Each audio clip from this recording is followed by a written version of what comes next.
Harvard University psychiatrist Dr. John Mack is a researcher of a subject that many scientists avoid. He studies people who say they have been kidnapped and sometimes sexually assaulted by aliens from space. A Pulitzer Prize-winning author, Dr. Mack, believes that his patients' experiences are real and are not the result of mental illness or some other identifiable cause.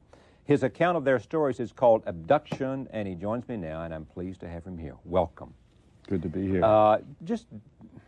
You had to know that when you write about this subject, you are moving into a sphere of great controversy and great incredulity. No matter what your credentials are, and no matter how many Pulitzer Prizes you have, and no matter how many degrees you have, it is a subject of enormous fascination, but also among a huge section of the community that's looked at that incredulity because of the people who say they have had these experiences. No one ever sees any evidence. Tell me how you got involved in this, and why is it of interest to you? Well, in this culture, evidence has come to mean some physical object that we can measure, touch, take photographs of, and be certain of its pedigree, where it came from. But I suspect in something which is as unacceptable as a reality as this phenomenon, no piece of physical evidence would satisfy anybody. We'd be arguing that whoever found it was hoaxing it or making it up. But evidence can also come from other ways. Evidence can, in my discipline, psychiatry, and I've played my strong suit in doing this, is evidence that comes from clinical discrimination.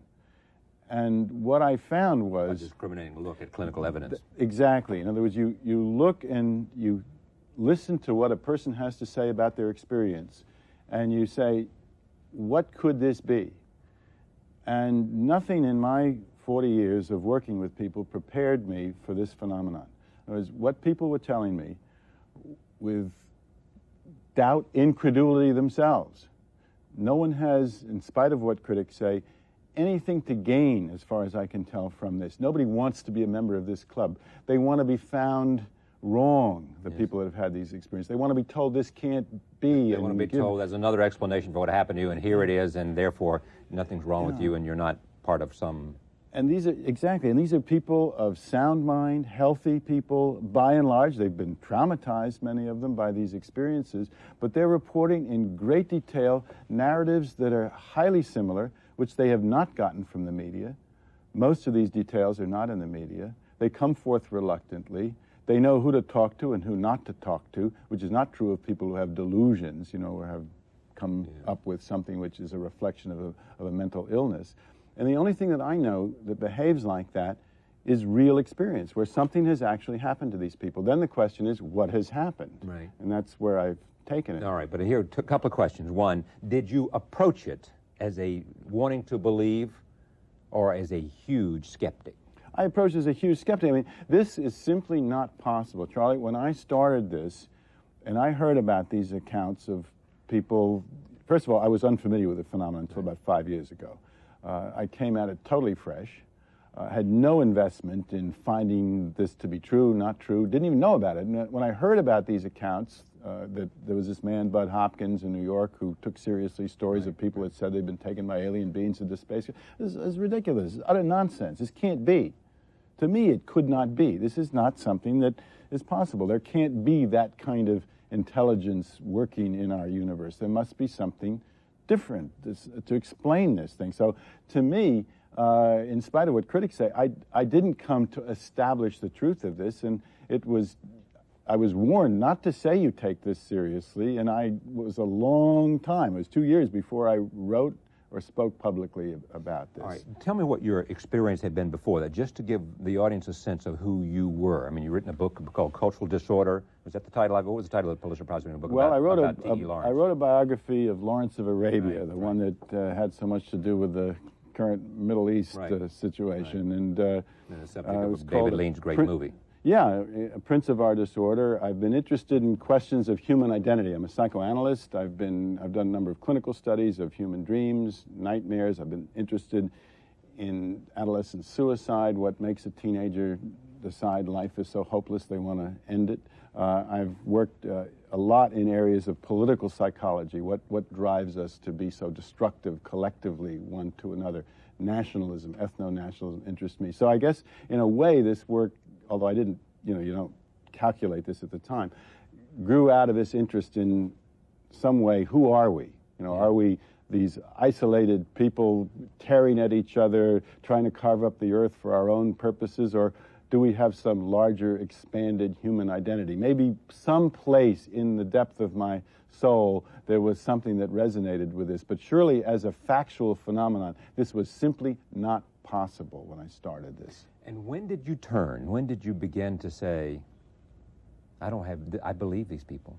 Or I take them seriously. The word belief is full of treachery here. I know, because that's why I was has using a it. sense of, Right. we're become part of some belief system. Well, I know, but I was using it more in terms of take it as credible. It could be. What's your term of? No. That's right. It's just what you said. I mean, that it is something that is credible, that involves some kind of reality that these people are encountering, that needs to be taken seriously. And that, I suspected that very soon, but I just didn't have confidence in it. I had to see 30 or 40 of these people, each telling in different, slight differences, highly detailed narratives, terrifying in many instances, which they themselves doubted, which when they would hear that another person had had the same experience, they would become very much disturbed because it meant they couldn't dismiss it as a dream. They couldn't dismiss it as their private mental illness or fantasy. And that, to a psychiatrist, at least to this psychiatrist, was very powerful evidence that something extraordinary was occurring here. What kinds of things did they tell you, which is part of the book?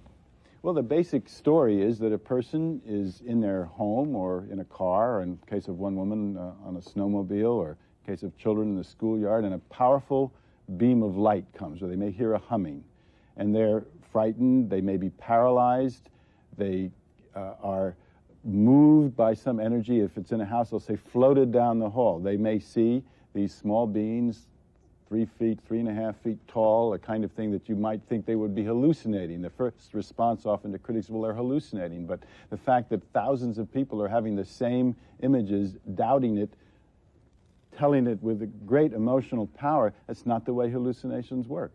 It's not a mass hallucination in the sense that, everybody's having this experience. It may be a lot of people having the experience, but they're not in communication with each other. It's not a contagion where people are reacting to one another. So this powerful energy comes, these blue light or whatever it is. They may see 1, 2, 3 beings around them with these huge black eyes, 3.5 feet tall, communicate with them telepathically, and then they are moved up through the sky into some sort of an enclosure. They may see a UFO, they may not see the UFO from the outside, and inside there is a more senior figure whom they call the doctor or leader, and that figure is a little bit taller and seems to be in charge. Inside are all kinds of machinery like computer consoles, instruments, unlike anything we really have nothing quite like what we have on Earth. The walls are curved, there's a kind of atmosphere that's misty inside often, and then there's a whole set of procedures that occurs which are very complex, and often what abductees will do when they get together is they will compare, well, what was the instrument that the little creature stuck into your abdomen or in your nose, and they'll draw them, and they'll be, they'll see or I've had a little experiment I've done where I have them draw them independently, and they've had the same instrument. Again, that's very strong evidence. John Carpenter, who's a psychiatric social worker who works with this population in Missouri, has a dozen or so cases where he's kept the people apart, interviewed them, explored their experiences independently, and they have like 30, 40, 50 details of what happened in the ship. It's identical, and they haven't communicated with each other. So there's all kinds of evidence, but it is evidence of narratives. Kind of evidence that's introduced into a courtroom would satisfy a jury and a judge, but in this case, since this simply cannot be, we're like, the approach is often, well, let's find something wrong with the people reporting this, the abductees, or with the investigator, or whatever, but because there's no place for this in our psyches, at least for great numbers of people in the but culture. let me come back to not get hung up on trip over words. Okay. You say these stories are credible. Mm-hmm. Do you, as an intelligent person who's investigated it, believe, I don't know if a better word, think it happened to them. Yeah, again, language, we have that problem. Happened. Okay, let me just... You think it happened? Something happened which corresponds to what they're reporting. In other words, I don't think they're Did something happen in their mind, or did something happen well, it's, to their again, physical being? This has forced me to challenge every category I've had, like in the mind, inside, and outside. For example, sometimes people are witnessed to be missing. A child, for example, this is my own case experience, goes in to find her mother during the time the mother's having an abduction experience. The mother's not there. The child tells the mother in the morning, "Mom, I went into your room. You weren't there." Two young people, fathers are desperate in the morning, young teenage girls. They're gone. They say, "Yes, we were right here sleeping in the den of one of the girls." I've interviewed both girls, and the father. They came back. They were there. There are lesions on their bodies. There are cuts. There are scoop marks. There are intricate lesions that don't follow anything that could be self-inflicted. One person had quadriplegic that I'm working with has this very complex set of ulcers that follow a pattern on his wrist. He can't have done it to himself. Critics say, well, these are self-inflicted. They're not self-inflicted. But the physical evidence by itself would not stand up. I mean, you couldn't, because again, it's not powerful enough. It's not rich enough. It's the company it keeps. It's the fact that it occurs in conjunction with these extraordinary accounts, which, in spite of all the criticism that I may be taking it too seriously or believing this really happened, there isn't a single case where anybody has found another explanation of what an individual has reported. Why didn't you include the personal histories?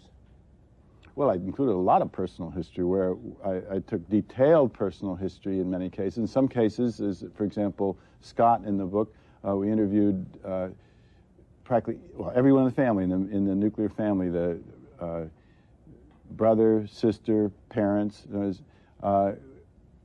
As far as we could, we went into every possible person to interview that seemed to bear on the immediate experience. But again, what I was trying to do in this book is to lay out a whole new area that needs investigation, needs much more study, but to set out what are the basic guidelines, what is the basic structure of this field, and see what other people can follow up in more detail. I plan to study or to look at individual cases in much more detail now. You've seen how many patients? Of this sort? Yeah. Over 90 now. Over 90. Remarkable similarity in their stories, yes, in their sense of the light and being taken away. How do your colleagues feel about this? Well, the colleagues vary. I mean, when they, like for example, in the case of Sheila, the psychiatrist who had been working with her, who was a skeptic himself, came in the room during two of my sessions. I'm reluctant to call them hypnosis because it's not, with this group, the experiences are so near the surface. If you just listen to them and allow them to relax, the experiences come forward with enormous power. But he, when he was with me, he knew this Sheila very well because he'd worked with her for about 7 years, and he said, something like this has happened to her. I have no other explanation. I know her well. She's not making this up. This is truthful. This is what is going on with her. And then he's been working with me. Yeah. In the end, that seems to be the most convincing thing for you and for others, is that there's no other explanation. You can't find any other way. You can't find any other way to characterize than to accept. Yeah, I mean, yes, I mean, I've looked for every possible explanation. Then I begin to ask myself, why is this so extraordinary in this culture? In other words, what is it? I mean, for example... I can tell you why. I think the reason it's so extraordinary is a culture for us to be unwilling to buy it, to accept it, to believe in it, to find it credible. Yeah. I think it is because no one has, they make the point about the evidence. No one has seen the evidence. And frequently the other kinds of witnesses, I mean, of all these things happen for people to be able to confirm, other people to confirm. But there are, I mean, if you, again, have independent examiners, that they find the same thing. I mean, they just would. I mean, I think that it's like near-death experiences for people. I think. I mean, it's some of the same kinds of incredulity that, in fact, I died and I saw heaven, and you know. I mean, I think there's something because you in the end, is something you just have to almost take on faith. human encounters with aliens, the book Abduction.